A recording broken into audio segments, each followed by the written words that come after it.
And every night I'm pretty much getting my ass whooped by the NWO. I might have Randy ready to, put a cutter on him, but the NWO would come running out, and I'd either get left laying, hit a couple of diamond cutters and escape, but I never got to Randy until this night.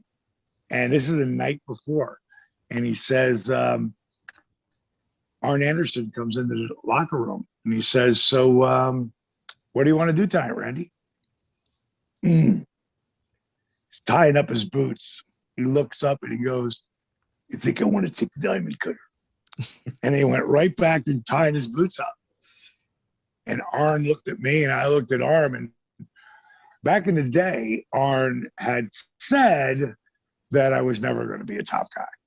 And he said I would never going to be a top guy because I'm not perceived as a top guy. And,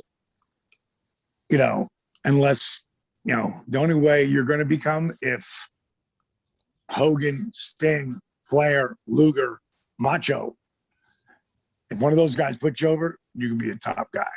He said, but that's not going to happen. So now it's happening right there, right? later on, Arn would apologize to me. And I love Arn Anderson, but this is in fact what happened, Yeah. And Arn looked at me and he was like, well, Diamond, I hope you realize what this could do for your career. I'm like, yeah, I do. And we went out there and we tore it down, man. And every time I started to get the crowd big time behind me, boom, he'd stop me. And finally, it's time for me to blow a comeback. And I start going with it. People are going crazy. And he stops me and he goes to slam me and he said, diamond cutter. And I flipped it into a cutter and the roof blew off. And now because I've got my ass kicked, pretty much most of the match. So I'm selling. He's selling. That was what's so great about Randy. When you hit him with your finish, he didn't move. That's the way I was. You hit me with your finish, I'm not moving. I might not move for a minute. So I might have to wake me up, whatever the fuck it is. That's what you're supposed to do.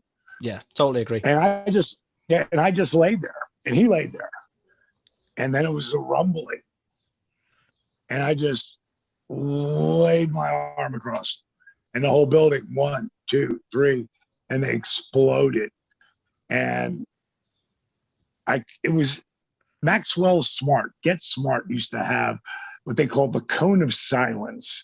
And they would bring the cone down and only you could hear what each other were saying.